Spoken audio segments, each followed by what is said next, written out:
The envelope hit the kitchen counter at 7:42 on a Friday evening. Claire, it's not that simple. No warning, no conversation, no "we need to talk." Just a white envelope, placed down carefully, deliberately, like a business transaction. Claire was 7.5 months pregnant. Her husband of 6 years stood across the kitchen and said 3 words. We were just finalizing the Sign details, the Claire. papers. She opened I the believe you mean envelope. my details, Patricia. Divorce papers. His name at the top as petitioner, her name Are as you sure this is the right respondent. email? Yes, She look did at the not date. This changes scream, she everything. did not beg. She set the papers down, turned off the stove, and walked to the bedroom. But here is what Derek Calloway did not know. At that exact moment, the same Friday evening, he handed his pregnant wife divorce papers. Her grandmother had just passed away quietly in her sleep in Newport. And 2 days later, Claire received a phone call from an attorney named Gerald Harmon. $4.3 billion. All of it in her name. Derek had planned every detail of his exit. He had timed it perfectly. He had consulted lawyers. He had staged interventions. He had built an entire strategy around one assumption, that Claire Whitmore was someone who could be managed. He was wrong. And when the truth came out, every last piece of it, his mother called, his sister called, Derek himself called, not to apologize, to beg. This is the story of what happens when the wrong people underestimate the right woman. Stay with us. Lesson statement. Before we begin, remember this. The people who try hardest to define your worth are usually the ones most threatened by what you are actually worth. This story is proof. If this story moved you, if you have ever been underestimated, overlooked, or walked away from by someone who had no idea who they were leaving, drop a comment below and tell us. We read every single one. And if you believe someone in your life needs to hear this story today, share it with them. That one share might be exactly what they need. Like this video if Claire's strength resonated with you. Subscribe to this channel so you never miss a story like this one. New stories every week. Real, vulnerable, and made for women who know their own worth. We will see you in the next one. The envelope hit the kitchen counter with a sound like a closing door. Not a slam, not a crash, just a soft, deliberate thud. The kind of sound that meant someone had thought very carefully about how to place something down. Claire Whitmore was standing at the stove. Her back was to the door. Her left hand held a wooden spoon, and her right hand rested on the curve of her belly. 7.5 months. The baby had been quiet all afternoon, which she appreciated. The evenings were when he liked to kick. She heard Derek's footsteps cross the hardwood floor. She recognized the rhythm of them. 6 years of marriage meant she knew the difference between his tired walk and his distracted walk and his I need to tell you something walk. This was something new. She stirred the oatmeal. She did not turn around. "You're home late," she said. No answer. The refrigerator hummed. The oatmeal bubbled once. Outside, a car passed on the street, headlights sweeping briefly across the kitchen window. She turned around. Derek stood on the other side of the kitchen island. He still had his work jacket on. His tie was loosened exactly 1 inch, the way he always loosened it on the drive home. He was looking at the envelope on the counter, not at her. "What is that?" she asked. "You know what it is," he said. She looked at the envelope.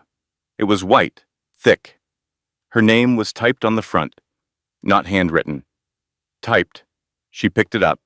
Her fingers felt steady, which surprised her. She pulled out the papers inside and unfolded them.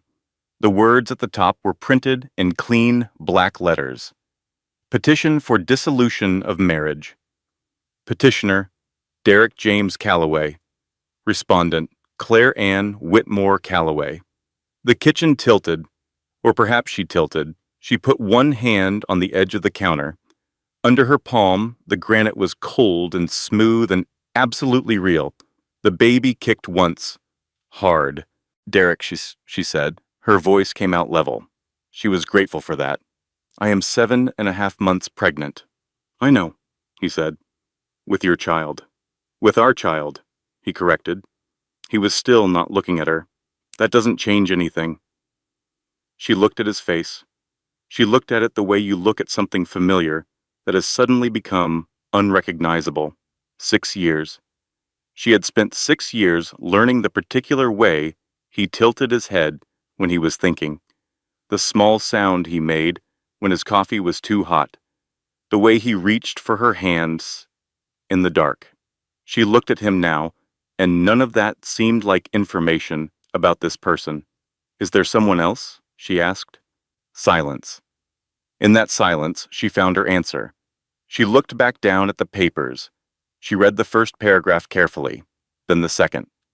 The language was clean and legal and efficient, the kind of language that turned a human life into a set of transferable assets. She set the papers back on the counter. She turned back to the stove. She turned off the burner under the oatmeal. All right, she said. Derek blinked. All right. All right. She picked up the papers and walked to the bedroom. She closed the door behind her. Not a slam, just a close. She sat on the edge of the bed. The room was the same room it had always been. Cream walls, gray curtains, the photograph of Newport on the nightstand, the one she had taken on a trip to visit her grandmother 3 summers ago. Everything was exactly where it had always been. She put her hand on her stomach. The baby was quiet again. She sat there for a long time. She did not cry. She was not ready to cry yet. She was still in the part where the information was arriving, and her mind was working to find somewhere to put it. She checked her phone. Nothing from Derek. No knock on the door. No footsteps in the hallway. She checked it again. Still nothing. She set it face down on the nightstand and looked at the ceiling. God, she thought. I knew. I have known for weeks. The signs were all there, and I kept finding explanations for each one and stacking those explanations up like a wall between me and the truth. She had not been foolish. She had been hopeful. She understood now that those were not the same thing, but the distinction did not make her feel any better. She picked up her phone one more time. There was a text from an unknown number. She almost ignored it. Then she read it. Miss Whitmore, this is Gerald Harmon, attorney for Vivian Whitmore. Please call me at your earliest convenience. This matter is urgent. She read it twice. Then she sat, very still, for a moment. Vivian. Her grandmother. The woman who had called her every Sunday morning since she was 12 years old. The woman who made biscuits from scratch and kept a photograph of Claire at age 10 on her mantelpiece and once told her, with absolute certainty, "You are the best thing that has ever happened to this family." An attorney. Urgent. Something cold moved through her. She called the number back. The phone rang twice. A man answered. Gerald Harmon speaking. This is Claire Whitmore, she said. You texted me. A pause. Careful. Yes. Miss Whitmore, thank you for calling back so quickly. I'm afraid I have difficult news. Is there somewhere you can sit down? She was already sitting down. Tell me, she said, your grandmother, Vivian Whitmore, passed away last Friday evening, peacefully, in her sleep. She had been in declining health for several months, as I believe you know. Friday. Last Friday. The same evening, Derek had placed those papers on the counter. She said nothing for a long moment. Miss Whitmore? I'm here, she said. Please continue. Vivian left very specific instructions regarding her estate. She wanted you notified as soon as possible. I would like to meet with you tomorrow, if you're able. There are matters of significant importance that require your attention. What kind of matters? she asked. Another careful pause. The kind that are better discussed in person, he said. She looked at the bedroom door. On the other side of it, Derek was somewhere in the house. She did not hear him. The house was very quiet. Tomorrow morning, she said, 9 o'clock. I'll send you the address, Gerald Harmon said. She ended the call. She set the phone down. Friday. Derek had handed her divorce papers on the same evening her grandmother died. She did not know yet what that meant, but she knew it meant something. I'm not imagining this, she thought. I know what I'm feeling right now, and I know it is real. She lay down on top of the covers without changing her clothes. She rested her hands on her stomach. The baby shifted slowly, settling. I don't know what is happening yet, she told him, but I will figure it out. I promise you that. She did not sleep for a long time. When she finally did, she dreamed of Newport. The smell of salt air and the sound of water, and the way her grandmother's laugh carried across the back porch like something permanent. Gerald Harmon's office was on the 14th floor of a building downtown. The waiting room was quiet.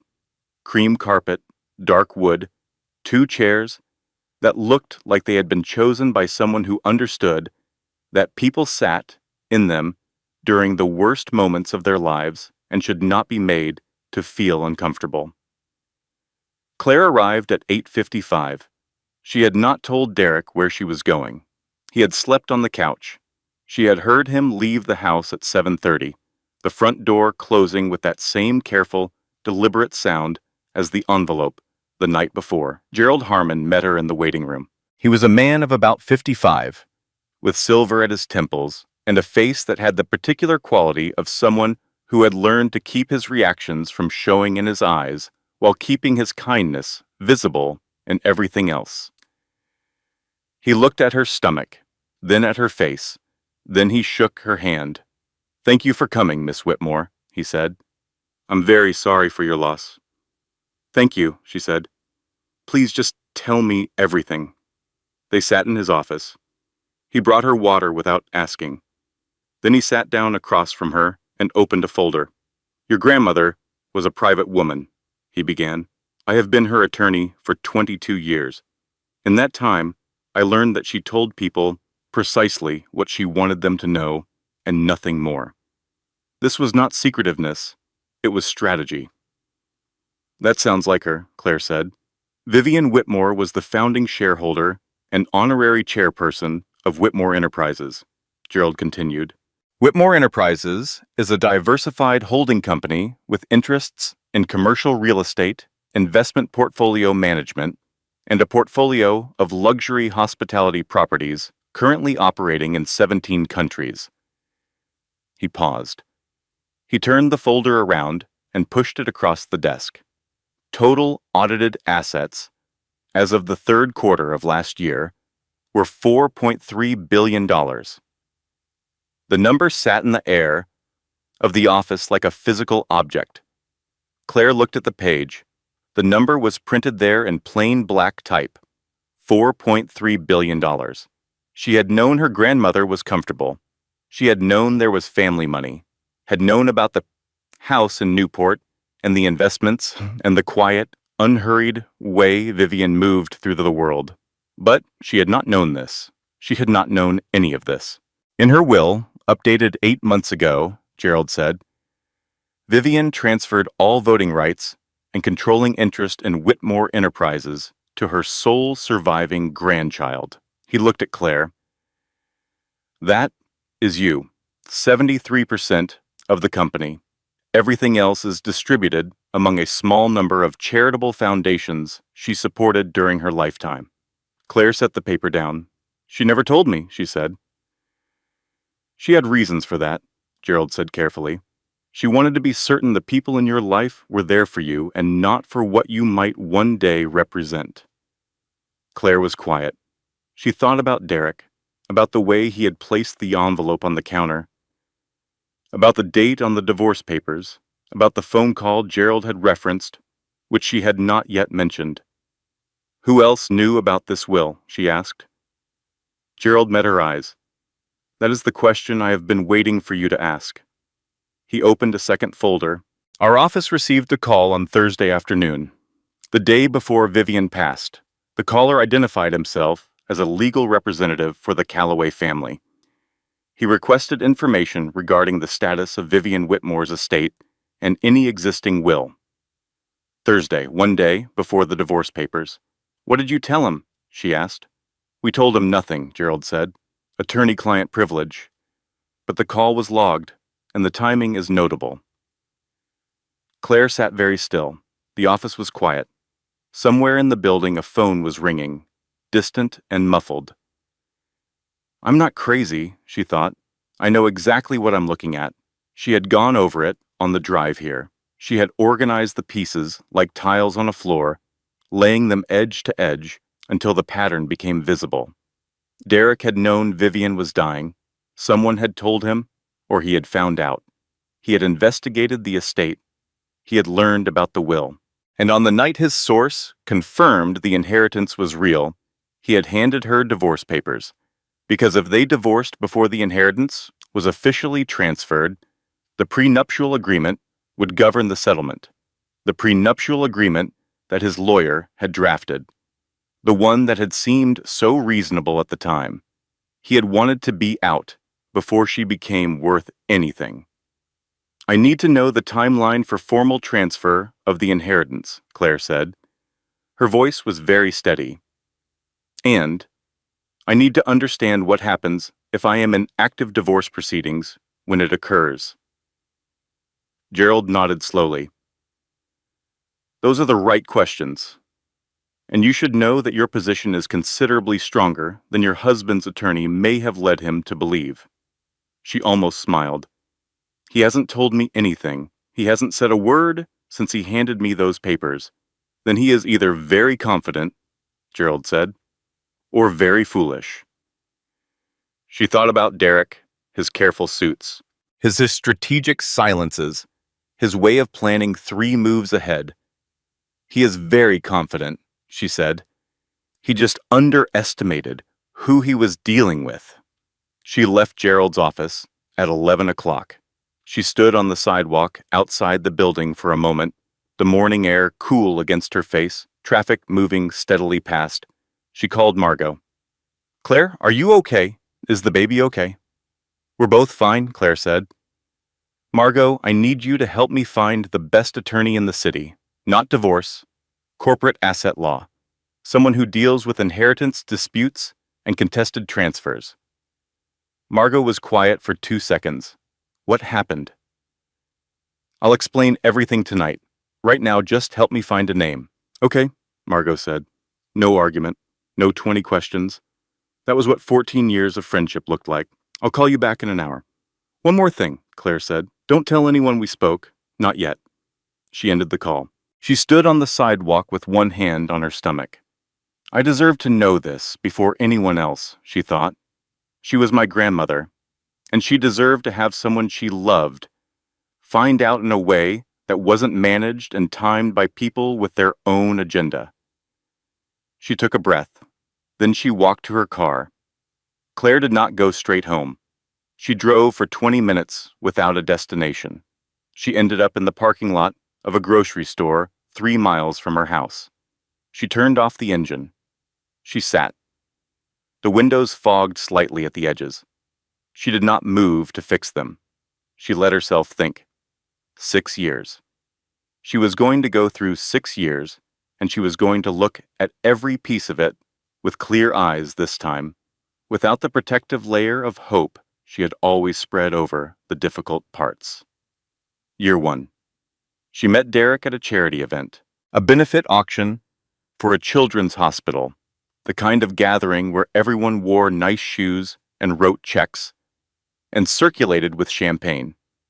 She had been there because she believed in the cause. He had been there because his firm sent people to these events for the networking.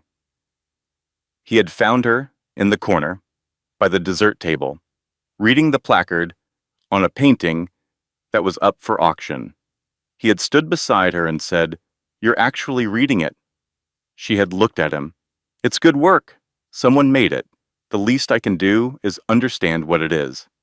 He had smiled, and she had noticed that he was handsome in an uncomplicated way, the kind of handsome that didn't ask anything from you. They had talked for 2 hours. He had called the next day. He had been attentive and curious and present in a way she wasn't used to. She had thought, at the time, that she was the lucky one. What she had not examined carefully enough was the question of why he had chosen her, out of a room full of people, out of every conversation he could have had. Sitting in the parking lot, she examined it now. She had told him about Vivian that first night. She had mentioned her grandmother warmly, the way you mention someone you love when you feel comfortable. She had described the house in Newport, the trips there, the closeness. He had asked very specific follow-up questions. She had not thought anything of it at the time. Year 3, the wedding, Vivian had not been well enough to travel, but she had called the night before. Her voice had been the same as always, certain and warm and direct. "Are you sure, my darling?" "I'm sure, grandmother. You know you are worth everything, not because of anything he gives you, because of who you are." At the time, Claire had heard it as the warm reassurance of an old woman who loved her. Now she understood it was a warning wrapped in love. Vivian had been trying to tell her something without saying it plainly, because Vivian did not say things plainly unless she had no other choice. Year 4, Derek had started asking about money. Not directly. He was too careful for direct. He would mention opportunities. He would describe investments in the way someone describes a meal they hope you'll suggest going to get. "My colleague is involved in a development project downtown. The early investors are seeing excellent returns. I was thinking about whether it made sense for us to put some of our savings in." Our savings? As if the lines between his money and hers had already dissolved without a formal conversation. She had contributed $40,000 to that project. She had never seen any return. Derek had shrugged and said these things happened sometimes and moved on. She had absorbed the loss and told herself it wasn't about the money. Year 5. She had found a name in his phone. Sophia Reeves. She had asked about it. Derek had looked at her with those patient, slightly hurt eyes. "She's a colleague, Claire. Do you really want to do this?" She had backed down. She had apologized for asking. She sat in the parking lot and pressed her palm flat against her sternum. God, I was so stupid. The signs were all there, every single one. She was not being fair to herself, and she knew it. She had not been stupid. She had been in a marriage, and she had wanted it to work, and she had made the kinds of adjustments and compromises that people make when they want things to work. But she had also ignored things she should not have ignored. And now she was 7.5 months pregnant and sitting in a grocery store parking lot, processing the fact that her husband had tried to divorce her before she could find out she was worth $4.3 billion. She started the car. When she got home, Patricia Calloway was sitting on her couch. Not just Patricia. Patricia and Renee, mother and daughter, both in their good clothes, coffee cups already on the table, as if they had been there long enough to feel at home. Derek stood near the fireplace. He had the look of someone who had arranged something and was watching to see if it would work. "We thought we should talk," Patricia said. Her voice was warm and smooth. It was always warm and smooth. Claire had spent 3 years trying to find something genuine behind it. "About the arrangements," Renee added. Claire looked at all 3 of them. She looked at the coffee cups. She looked at the careful way they had arranged themselves. Patricia centered on the sofa, with Renee slightly to the side. Derek near the fireplace, where he could look supportive without being close enough to touch her. They all knew. The certainty arrived without drama. It simply settled. They all knew about Vivian's will. They had known before she did. This entire scene had been staged specifically to make sure she signed the divorce papers before she had time to understand what she was signing away. "Sit down," Patricia said, gesturing to the armchair across from her. Claire sat down. She set her bag on the floor. She folded her hands in her lap. "We understand this is a difficult time," Patricia began. "Particularly with the pregnancy," Renee said. "Which is exactly why we want to make sure everything is handled as smoothly as possible," Patricia continued. "For your sake and for the baby's sake." Claire looked at Derek. He was watching her the way you watch a door you are not sure is locked. "What specifically are you proposing?" Claire asked. Patricia smiled. It was the smile of someone who had prepared for this conversation carefully. "A clean settlement, fair to both parties. Derek has already arranged for a very comfortable apartment close to a wonderful hospital, so you'll have everything you need during the final weeks of your pregnancy." "He thought of everything," Renee said. "He really did," Claire said. Her voice gave nothing away. She had not known she could do that. She was discovering new things about herself today. "The financial terms are straightforward," Patricia said. "The prenuptial agreement covers the basics, and Derek is prepared to be generous beyond what it requires." "Generous?" She almost laughed. He was prepared to be generous with the money he currently had before the $4.3 billion was legally transferred to her name. "I'd like to have my attorney review everything," Claire said pleasantly. Patricia's smile didn't waver. "Of course, that's very sensible. Then I'll be in touch through her," Claire said. She stood up. "I appreciate you all coming by." She walked to the front door and opened it. Patricia's smile finally shifted, just a fraction. "Claire, I hope you understand that we're trying to make this easier." "I understand perfectly," Claire said. "Good night, Patricia." After they left, after Derek retreated to the spare room without a word, Claire stood in the kitchen, in the dark, for a long time. The refrigerator hummed. Outside, the street was quiet. She was not angry yet. The anger was coming. She could feel it forming somewhere deep, like weather, building beyond the horizon. But right now, she was still in the cold, clear place of understanding. "He never loved me," she thought. "He loved the version of me that might one day be connected to something valuable. He loved the idea of what I could become for him." She had been a long-term investment strategy. She had been a position he was holding until the right moment to cash out. She picked up her phone and called Margot back. "Did you find a name?" she asked.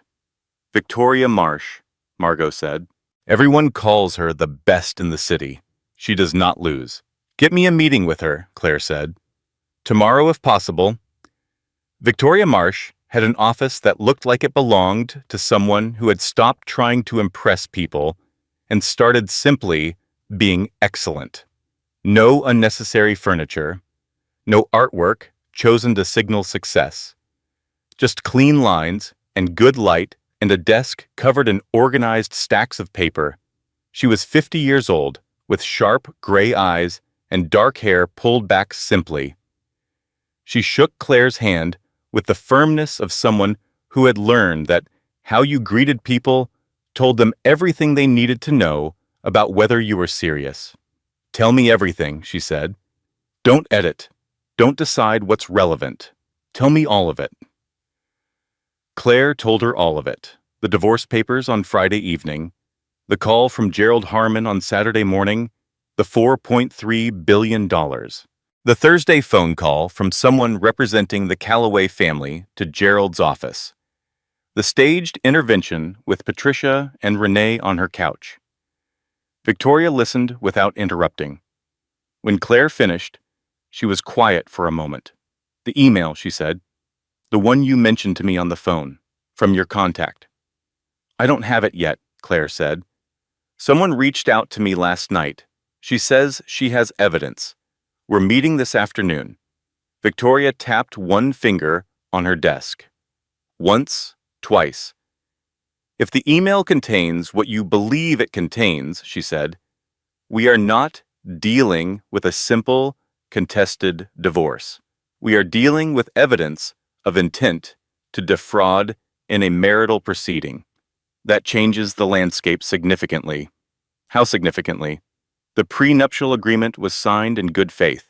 If we can demonstrate that one party entered into and then sought to dissolve the marriage specifically to avoid legitimate marital inheritance rights, the agreement loses its protective value for that party. She met Claire's eyes. In plain language, if Derek timed this divorce specifically because he learned about the will, and we can prove it, he gets nothing beyond what he came in with. Claire let that settle. He thought he was being clever, she said. Most people who try to do something like this think they are being clever, Victoria said. They rarely account for the other person deciding to be cleverer. That afternoon, Claire met Sophia Reeves at a coffee shop 6 blocks from the Whitmore Enterprises building, which Claire had looked up but not yet visited. Sophia was younger than Claire had imagined, 28. Dark hair, shadows under her eyes. She was sitting with her hands wrapped around a coffee cup, the way you hold something when you need an anchor. She looked up when Claire came in. Something moved across her face. It was not guilt exactly. It was closer to the look of someone who had realized they had been used and was still processing the dimensions of that. Thank you for coming, Sophia said. Claire sat down across from her. She ordered nothing. She folded her hands on the table. Say what you came to say, she said. Not unkindly, just directly. Sophia took a breath. Derek told me the marriage had been over for years, that you stayed together for appearances, that the pregnancy was a mistake that happened when you two had a weak moment, not because there was anything real left. Claire did not flinch. She had expected something like this. He told me he was filing for divorce because he had finally found the courage to do what he should have done years ago, Sophia continued. She said this with the tone of someone reciting something they had since recognized as a script. And now, Claire said, now I found something I wasn't supposed to find. Sophia set her phone on the table and turned it around. It was a screenshot of an email. Claire read it. The email was from Derek, addressed to Patricia. It was dated 5 weeks earlier. Source confirms VW unlikely to survive past year end. Will overwhelmingly favors Claire. We need to move before she is notified. Prenuptial protects us if dissolution is filed prior to formal inheritance transfer. Spoke with Harris. Timeline is viable if we act within the next 30 days. She read it twice. Then she looked up. He left his email open on a shared computer at work, Sophia said quietly. I wasn't looking for it. I was pulling up a project file. Did you save this? I sent it to my own account the same day I found it. I didn't know what to do with it. She paused. I didn't know I was part of a plan. Claire looked at her for a long moment. At 28 years old, Sophia Reeves looked like someone who had arrived somewhere she had not expected to arrive. There was no way to know yet what she would do with that. Will you speak to my attorney? Claire asked. Sophia was quiet for a moment. Then she nodded. Yes, she said. I will. That evening, Claire sat in her kitchen after dark again. But this time it was different. This time she had 3 things she had not had 24 hours ago. She had Gerald Harmon and the documentation of the Thursday phone call. She had Sophia Reeves and the email. And she had Victoria Marsh, who did not lose. She also had Patricia's next move, which arrived at 10 o'clock that night through a text from Margot. Claire, Patricia has been calling people, our mutual friends. She's telling them you're emotionally unstable, that you're not coping with the pregnancy well, that Derek has concerns. Claire read the text. She set the phone down. She picked it up. She forwarded the text to Victoria. Then she typed back to Margot. Log everything, every call. Every person, every date. I want a record. She was not going to collapse. She was not going to give Patricia Calloway the unstable woman she was trying to create in people's minds. But she was going to pay attention, and she was going to document. Starting over feels frightening, she thought. But I know one thing clearly now. Staying would have been impossible. The Whitmore Enterprises building was on the east side of downtown. 42 floors of glass and steel, a lobby with a marble floor and a reception desk staffed by a young man who looked up when Claire walked in and immediately stood up straighter. She had called Nathan Cross the previous day, brief and direct. "I'm Claire Whitmore," she had said. "My grandmother left me out the company. I'd like to come in." "I've been waiting for your call," Nathan had replied. "Name the day." She had named it. He had been ready. Nathan Cross was 40 years old and had the manner of someone who was very good at their job and had reached a point in their career where they no longer needed to perform being good at it. He shook her hand in the lobby, looked at her without looking at her stomach first, and said, "Welcome to Whitmore Enterprises, Miss Whitmore." "Claire," she said. "Claire," he agreed. He took her through the building floor by floor, not rushing, not performing. He explained the structure of the operation, the way a person explains something to someone they believe is capable of understanding it. Whitmore Enterprises had 4 divisions: commercial real estate holdings across 11 major American cities, a managed investment portfolio, an international hospitality group with 31 hotels across 17 countries, and a private equity arm that Vivian had built quietly over 20 years, backing small companies she believed in before anyone else did. She had good instincts, Nathan said. She had excellent instincts, Claire said, about everything. On the 3rd floor, he showed her the executive suite. Vivian's office was at the end of a long hallway, behind a dark wood door. Inside, it was exactly what Claire would have expected. No clutter, good light, a desk with clean lines and a bookshelf filled with actual books, the spines worn. And on the windowsill, in a small silver frame, a photograph of Claire at age 10. Taller than most, toe braids. Squinting into the sun on the Newport dock, Claire stood in front of it for a moment. She did not cry. She made a decision, standing in that office, looking at that photograph. I am going to learn this, she thought. I am going to learn everything about this company, and I am going to do right by what she built, and I am going to do it because she believed I could, not because I need to prove anything to anyone else. She spent 3 hours with Nathan that first day. She asked questions continuously. He answered them without impatience. By the end, he looked at her with something she recognized as reassessment. Vivian said you would catch on quickly, he said. Did she say anything else? He thought for a moment. She said the people in your life had underestimated you for a long time, and that this would ultimately work in your favor. Claire looked out the window at the city below.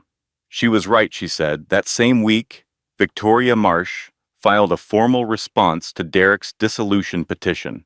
The response cited evidence of procedural misconduct and requested a full financial disclosure review. It also formally entered the email from Derek to Patricia into the record. Derek's attorney, a man named Harris, who Claire had only heard about through the email, apparently spent 2 days in emergency consultation with his client after that. Victoria called Claire on a Thursday evening. They've gone quiet, she said. That usually means they're reassessing. What are they likely to do? Stall. Try to discredit the email. Try to minimize the timeline evidence. Possibly try to contact Sophia Reeves and discourage her from cooperating. Can they do that? They can try, Victoria said, with a tone that suggested she was looking forward to it if they did.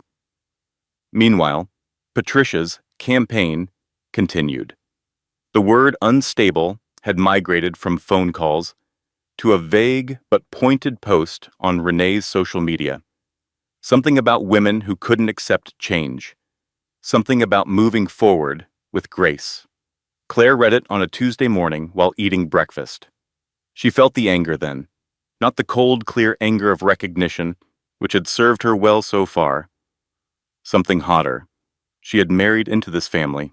She had been polite to Patricia at every gathering for 6 years, had sent birthday gifts, and remembered the names of cousins and nieces, and had made herself smaller in a dozen ways she hadn't fully acknowledged at the time, and Patricia had been using that time to plan. She is not going to rewrite this story, Claire thought. She is not going to make me the difficult one. I know what I saw, I know what happened, and every person who matters is going to know it too. She called Nathan. I want to start coming in every morning, she said. 9 to 3, before the doctor says I need to rest. I'll have the briefing materials ready, he said. And Nathan, she added, I want to meet everyone on the senior team this week. I want them to know who I am before they hear it somewhere else. Already arranged, he said. She almost smiled. By the end of the second week, Claire had a rhythm. She arrived at Whitmore Enterprises at 9.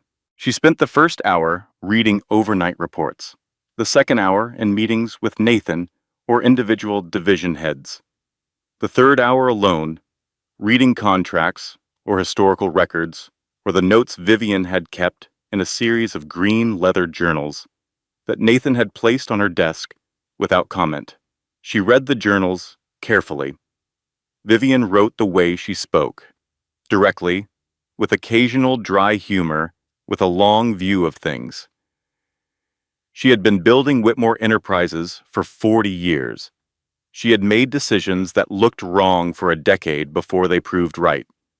She had partnered with people who turned out badly and learned from it and moved on without bitterness. There was a passage from 7 years ago that Claire read 3 times. I have been thinking about what I am leaving behind, not the assets. Those are just math. I am thinking about whether I have left anything that matters. I think I have. Her name is Claire, and she does not know yet who she is, but she will. I have tried to leave her with enough time and enough freedom to figure it out without the wrong people making her doubt herself. Claire closed the journal. She sat with that for a moment. Then she put the journal carefully back on the shelf and went back to work. At home, the house felt different now. Not empty, cleaned out. There is a difference between a space that is lonely and a space that has been relieved of something that was wrong for it. She had started cooking properly again. Real meals, not the distracted eating of the weeks before. She made soup and bread and sat at the kitchen table and ate slowly and thought about things in an organized way. In the evenings, she talked to the baby, not worrying, the way she had sometimes in the first weeks after the papers. Planning. She told him about Vivian and Newport and the biscuits. She told him about the company and the journals and the photograph on the windowsill. She told him the things she wanted him to know about where he came from. You come from people who built things, she told him. That is what you have from your grandmother's side. You come from someone who figured out who she was and what she was capable of. That is also what you have from me.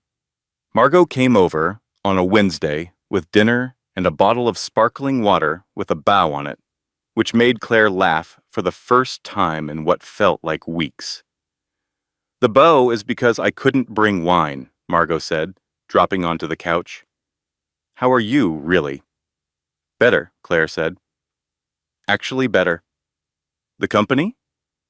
Complicated and fascinating and enormous. I feel like I'm standing in front of a very large painting, and I can only see one corner at a time, but the corner is beautiful. Margot studied her. You know what you look like right now? What? Yourself, Margot said. You look like yourself. I don't think you've looked like yourself in 3 years. Claire thought about that later, after Margot left. She stood in the bathroom, brushing her teeth, and looked at her reflection. 7.5 months pregnant, dark circles, hair she hadn't had cut in 2 months. But Margot was right. Something had come back into her face. Something she hadn't realized was missing. The next morning, Nathan came to her office with a folder. "There is something you should know," he said. He did not sit down, which meant it was something that required standing. She set down her coffee. "Tell me." Derek Calloway's attorney, Harris, contacted 2 of our board members directly this week. He represented himself as acting on behalf of a significant stakeholder and requested a meeting to discuss the leadership transition. "He has no standing to do that," Claire said. "No," Nathan agreed. "He does not." Was he told that? He was told that by both board members, who then called me. Claire nodded slowly. "They're trying to create doubt about my position before it's fully established. If they can get even one board member to hesitate, it gives them something to work with in court." "That is my read as well," Nathan said. "Call a board meeting," she said. "This week. I want to address them directly." He nodded. He started to leave. "Nathan," she said. He turned. "She was lucky to have you here," Claire said. "And so am I." He was quiet for a moment. "She would want me to tell you that the luck ran the other way," he said. Then he left. Claire looked back at her desk, at the folder of reports, at the photograph on the windowsill. She picked up her pen. She went back to work. It hit her on a Tuesday night, 3 weeks after the divorce papers. She had been doing well. She had been doing well consciously and consistently, putting one foot in front of the other with focus and intention. And then on a Tuesday night at 11 o'clock, she lay down in the bed she had shared with Derek for 6 years, and something gave way. Not dramatically. There was no falling apart, no moment of theatrical grief. It was quieter than that, just a sudden and total awareness of the weight of everything. She was 32 years old. She was going to have a baby alone. Her grandmother was gone. She was running a $4.3 billion company while her body grew another human being, and her marriage dissolved in a courtroom. And somewhere in the city, the man who had chosen to do this to her was sleeping peacefully in his mother's guest room, probably entirely certain that everything was still going to work out his way. She lay on her back and stared at the ceiling. The baby moved, a slow, rolling shift that felt like the tide coming in. "I know," she said softly. She thought about calling Margot. She looked at the clock. It was 11:23. She set the phone back down. She thought about what she was afraid of. Not the money. The money was real, but it was also abstract in a way that didn't reach her in the chest. She was afraid of being wrong again. She was afraid that some part of her judgment was permanently compromised by 6 years of trusting someone she shouldn't have, and that she would carry that mistrust into everything, including this company, including her son, including whatever her life looked like in 5 years. She was afraid that the version of herself she was becoming, clear-eyed, focused, unafraid to sit at the head of a boardroom table, was a performance. That somewhere under it she was still the woman who had kept a wooden spoon in her hand and waited for her husband to say hello. The hardest part is admitting that I knew. I knew something was wrong for a long time, and I stayed because leaving felt like giving up on the person I thought he was. She got up. It was 11:31. She went to the kitchen, not turning on the overhead light, just the small light over the stove. She filled a glass of water. She stood at the counter and drank it. Then she got on her hands and knees and started reorganizing the cabinet under the sink. It made no sense. She was 7.5 months pregnant, but her hands needed something to do, and her mind needed something to focus on, and the cabinet under the sink had been disordered for months.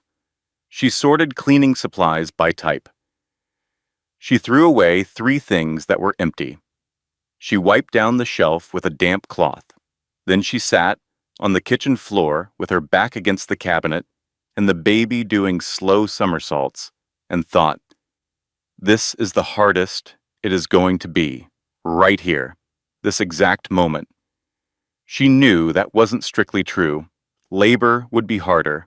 Single parenthood at 3 in the morning would be harder. There were going to be hard things she couldn't even see yet. But this particular kind of hard, the one where you are alone and scared, and you have just lost the story you were living in and haven't found the next one yet, this was the peak of this specific mountain, and she was sitting on the kitchen floor at midnight, which meant she was still there, still in it, still keeping herself company through the worst of it. She picked up her phone. She called Margot. It rang 4 times. "Claire?" Margot's voice was thick with sleep, but fully awake within a second. That was the thing about people who really loved you. They came awake fast when it was you. "I'm okay," Claire said immediately. "I just needed to hear someone's voice." A pause, then, "I'll be there in 15 minutes. "Margot, it's midnight." 14 minutes, Margot said. "I'm already putting on shoes." She arrived with 2 blankets, a container of leftover pasta, and the energy of someone who treated showing up for their friend as a matter of personal honor. She found Claire still on the kitchen floor and sat down next to her without comment. They ate pasta on the kitchen floor at midnight. Claire cried, not the deep, wrenching kind, just the kind that comes when someone sits next to you and you finally feel safe enough to let your shoulders down. "He's going to miss everything," Margot said quietly, at some point. "He thinks he's winning something right now, but he's going to miss all of it." "I know," Claire said. "Your grandmother knew," Margot said. "She saw you. She always saw you, even when other people didn't bother to look." Claire leaned her head back against the cabinet.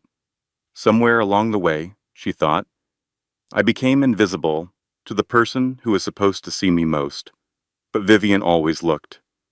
She always looked straight up at me. "I'm going to be a good mother," Claire said. It was not a question, it was not a wish. It was a statement of the most important intention she had ever made. "The best," Margot said simply. They sat there for a while longer. The kitchen was quiet.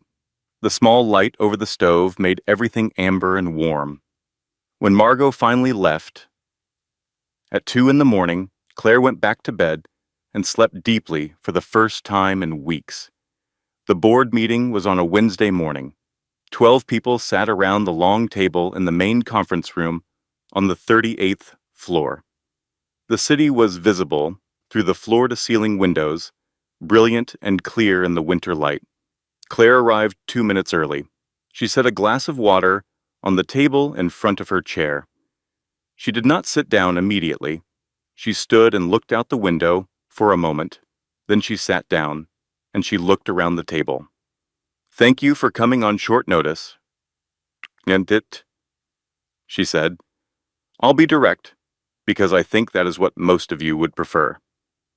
A few small nods. "My grandmother built this company over 40 years. I did not grow up in the business. I came to it 6 days ago. I have a great deal to learn, and I am not pretending otherwise." She paused. "But I am not a placeholder. I am not a name on a document waiting to be transitioned out. I am here because my grandmother believed I was the right person to continue what she started. I intend to take that seriously." She looked at the man on her left, the head of the real estate division. Then the woman on her right, who managed the investment portfolio. "I am going to ask each of you for a great deal of patience in the coming months," she said. "I am also going to ask for your honesty. If something is not working, tell me. If you disagree with the direction I want to take, tell me. I would rather know than not know. She paused one more time. I will not always make the right decision, but I will always make an informed one. That is the commitment I can make to you today. The room was quiet. Then Nathan, who was sitting 2 seats down, said simply, "That's all we need." Afterward, walking back to Vivian's office, her office now, she passed the photograph on the windowsill. She paused. She picked it up. The girl in the photograph was squinting into the sun, slightly windblown, entirely unaware of what was coming in 22 years. She set it back down, carefully. That afternoon, she signed off on 3 pending contracts that Nathan had flagged as straightforward. She made 2 phone calls to division heads she hadn't met yet. She read through the summary of a potential expansion project in Southeast Asia that Vivian had been considering. At the bottom of the summary, in Vivian's own handwriting, was a single line: "Waiting for the right moment, waiting for the right person." Claire sat with that. Then she wrote a note to Nathan. "Let's talk about the Southeast Asia project this week." At home that evening, she called the baby James, not officially yet, but in her mind, in her nighttime conversations with him, that was his name. "James," she said, "I went to a board meeting today, 12 people in very good suits, and I sat at the head of the table and I told them the truth and they listened." He moved. A solid, affirming kick. "Good," she said. "I thought so too." She was eating properly now, sleeping properly. Her doctor, Ann Purcell, told her at her weekly appointment that the baby was in perfect position and growing exactly as he should. "You seem steadier," Dr. Purcell said, with the particular observation of someone who had been watching her for months. "I feel steadier," Claire said. "That matters," the doctor said. "What's changed?" Claire thought about it. "I stopped waiting for things to become clear on their own. I started making them clear." Dr. Purcell smiled. "Good," she said. "Keep doing that." The news about the inheritance was still contained. Gerald Harmon had helped her understand the timeline. The formal legal transfer had been completed. But the public documentation process, the filing, the official record, had not yet been published. That would happen within the next 2 weeks. 2 weeks in which Derek and his attorney were still operating under the assumption that they were in a strong position. Victoria called one afternoon. Her voice had the particular quality of someone about to deliver good news carefully. "Harris submitted a formal motion to expedite the divorce proceedings," she said. "He cited your pregnancy as a reason to move quickly. He is arguing that a resolution before the birth would be in the best interest of the child. He's trying to close this before the inheritance information becomes public record," Claire said. "Yes," Victoria said. "And here is what I told him. We are prepared to proceed on our timeline, and that our timeline involves a complete disclosure of all relevant financial information, including assets acquired or anticipated within the marital period." Silence on the line. "He went quiet," Victoria said, with quiet satisfaction. "Exactly as I expected." Claire sat in Vivian's chair and looked out at the city. "I am not the woman who sat in that parking lot 2 weeks ago trying to figure out what hit her," she thought. "I am not that woman anymore. I was never just that woman. I was always also this one. It just took losing the wrong things to find the right self." The formal documentation was published on a Thursday.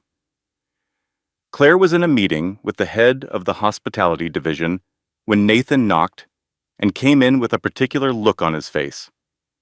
He didn't interrupt. He simply placed a single piece of paper on the desk in front of her, face down, and left. She finished the meeting. She thanked the division head. She waited until the room was empty. Then she turned the paper over. It was a printout of the public filing. Her name, the company name, the asset figures, all of it, now a matter of public record. She folded the paper and put it in her desk drawer. Then she went back to work. Derek called at 4:30 that afternoon. She was in the car driving to her 3 o'clock appointment with Dr. Purcell, running slightly late. She looked at his name on the screen. She let it ring. He called again at 5. She was sitting in the waiting room of the doctor's office, looking at a poster about breastfeeding. She let it ring again. He texted at 5:15. "Claire, we need to talk. Please." She did not reply. Patricia's email arrived the following morning. It was 3 paragraphs long. It used the words misunderstanding and family and James's sake and mature resolution and we have always cared about you deeply. Claire forwarded it to Victoria without reading it a second time. Renee's message came on Saturday. It was shorter than Patricia's, which Claire had not expected. It said, "I know I don't deserve you to listen to me. I know the timing of this looks terrible, but I am genuinely sorry for what I posted and for not standing up to my mother and brother when I should have. I don't expect anything from you. I just needed to say it." Claire read Renee's message twice. She did not respond immediately, but she did not delete it. There was a difference between forgiving someone and finding their words credible. Renee's message had the texture of something real. That didn't mean anything needed to happen because of it, but she noted it. Derek's attorney submitted a formal motion 3 days after the filing went public. The motion requested withdrawal of the dissolution petition. Victoria called Claire the same afternoon. "They want to stay married," Victoria said. The dryness in her voice was so precise it was almost a science. Claire was quiet for a moment. "No," she said. "I assumed as much. I want to proceed with the dissolution, but on our terms, not the terms in the original petition." "I have been preparing for exactly that," Victoria said. "We will argue that the prenuptial was entered into under false pretenses, given the documented intent to exploit marital timing. We will argue that Derek's conduct constitutes constructive fraud in the dissolution proceeding, and we will present Sophia Reeves as a witness." "Will Sophia hold up?" "I spoke with her yesterday," Victoria said. "She is solid. She has nothing to gain from this, and she knows it. She is cooperating because she wants to do the right thing." The hearing was scheduled for a Thursday morning 6 weeks later. Claire arrived 10 minutes early. She wore a dark blue dress she had bought 2 days after James was born. When she had gone back to a weight that was still new and unfamiliar, and she had needed something that fit who she was right now, rather than who she had been before. She sat at the table next to Victoria. Derek sat across the room with Harris. He looked at her when she came in. She met his eyes briefly, and then looked at the folder on the table in front of her. He looked the same. That was the strange thing. She had expected him to look different, to look like what he had turned out to be. But he looked the same as always, neat, controlled. The tie loosened exactly 1 inch. The proceeding was shorter than she had expected. Courts in these matters move efficiently when the evidence is organized and both parties are prepared. The judge reviewed the financial disclosure. She reviewed the email. She reviewed the timeline documentation from Gerald Harmon's office. She heard from Sophia Reeves briefly, calmly, without drama. Then she reviewed the prenuptial agreement. The ruling came just after 11 in the morning. The prenuptial was upheld in structure, but its protective provisions were invalidated for the petitioning party, given the documented evidence of bad faith timing. Derek received the assets he had brought into the marriage and nothing more. No claim on Whitmore Enterprises, no portion of the inheritance, no future financial link to Claire beyond the child support schedule to be determined separately. Harris made one attempt to object. The judge looked at him with the expression of someone who had not said she was finished yet, and he sat back down. After, in the hallway, Derek came to her. She saw him approaching, and she did not walk away. She waited. He stopped a few feet from her. He looked at her for a moment without speaking. "You didn't have to take it this far," he said quietly. She looked at him. She was aware that she felt nothing in particular. Not anger, not satisfaction, something closer to the feeling of setting down something heavy you've been carrying for a long time. "I needed James to grow up knowing that his mother does not accept being treated this way," she said. "That wasn't about you. It was about him." She paused. "I hope things are better for you somewhere else," she said. And she meant it, not warmly. But she meant it. She turned and walked toward the exit. Margot was outside with James in the stroller, exactly as planned. The winter sun was sharp and thin. James was awake, looking up at the sky with the expression of someone who found the color blue personally astonishing. "How did it go?" Margot asked. "Done," Claire said. Margot handed her a coffee cup. "And then we celebrate." "What are we celebrating?" Margot looked at her. "The beginning of everything that comes next." 6 months later, James Vivian Whitmore was on the floor of his mother's office, investigating a red toy car with the intensity of a scientist examining something previously unknown to science. He was 4 months old. He had dark eyes, an excellent grip strength, and a habit of making a very specific sound when he was pleased with something, a sound that Claire had started unconsciously making herself when a meeting went well. The office smelled of coffee and the particular clean warmth of morning sun through high windows. On the windowsill, the photograph of the girl with 2 braids stood in its silver frame, now company to a second photograph. James at 2 weeks old, asleep in Claire's arms in the hospital bed, both of them exhausted and new and startlingly peaceful. Nathan knocked and came in. "Board approved the Southeast Asia expansion," he said. "Good," she said. "Tell the hospitality division to proceed with the initial site evaluation. I want a report in 3 weeks." He nodded. He looked at James, who had now moved on from the car and was examining the carpet with equal seriousness. "Vivian used to bring her dogs to the office," Nathan said. "I remember," Claire said. "The red one." "His name was Theodore," Nathan said. She talked to him during meetings when she thought no one was listening. Claire looked at James. "I talked to this one during meetings too. He makes a very good sounding board." Nathan smiled. He left the folder on the desk. He left. Claire leaned back in her chair and looked at the city through the glass. 6 months. In 6 months, she had restructured the quarterly reporting process, moved 2 underperforming assets, approved the Southeast Asia project, and met with every member of every senior team. She had made several decisions that Nathan had questioned, and one that he had told her was wrong. She had listened to him carefully on both counts. On the ones he questioned, she had explained her reasoning and held her position. On the one he said was wrong, she had changed course. This was what she was learning. Not the finance, though she was learning that too. The practice of knowing when you were right and when you weren't. The discipline of being able to tell the difference. She thought about Vivian. She thought about the journals on the shelf, which she had now read entirely. Twice. There was a passage near the end of the last journal, written about a year before Vivian died. "I have done what I could. The rest is hers. I have learned in 8 decades that the best thing you can give someone you love is the conditions for them to discover who they already are. The money is not the gift.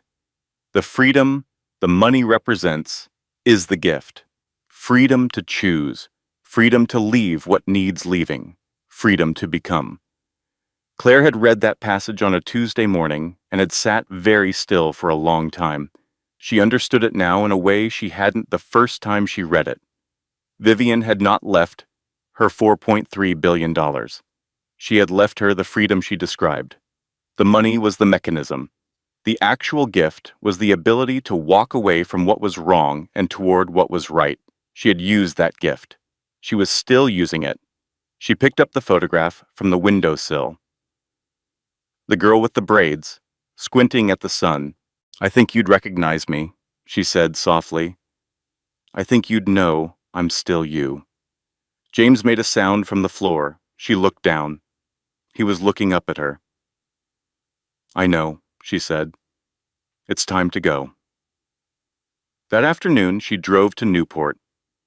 She had not been back since before everything happened. She had been building toward this trip for weeks, and she had not been ready, and then one day she had been ready. The house was being managed by a property firm she had retained. They had kept it exactly as Vivian left it, per the specific instructions in the will. The garden trimmed, the floors clean, the kitchen stocked with the same simple things Vivian had always kept on hand. She parked in the gravel drive. She got James out of the car seat. She stood in front of the house for a moment. The brick was white. The climbing roses on the fence had been cut back for winter and were beginning their slow return. The front door was the same pale green it had always been. The paint slightly faded in the same places it had always been faded. She went inside. It smelled like Vivian, not a perfume, not a product. The particular smell of a house that has been loved in for a long time by someone with good taste and warm habits. Wood and books and something faintly like lavender. She carried James through the front hall to the back of the house. The back porch ran the full width of the building. It looked out over a sloping lawn, and then the water, the harbor flat and silver, in the late afternoon light. She sat in the old wicker chair. The cushion was faded blue. She had sat in this chair 100 times, beside Vivian, looking at this exact water. She settled James in her lap.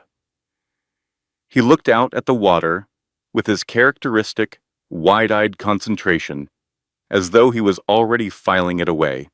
"This is where your great-grandmother lived," she told him. "This is the house she built her life around. And someday, if you want it, it will be yours." He made his pleased sound. The sun was dropping. The harbor went from silver to gold. A boat moved slowly across the far edge of the view, its running light a small red point. She thought about Derek. Not with anger, not with grief, more the way you think about a scar that is healed cleanly. The tissue is different now. The skin remembers. But there is no pain. He had moved to another city. She knew this because his attorney had updated the address in the custody documents. He had exercised his visitation twice. The visits had been short and careful, and James had returned from both of them perfectly content, which was all she needed to know. She thought about Patricia. The emails had stopped.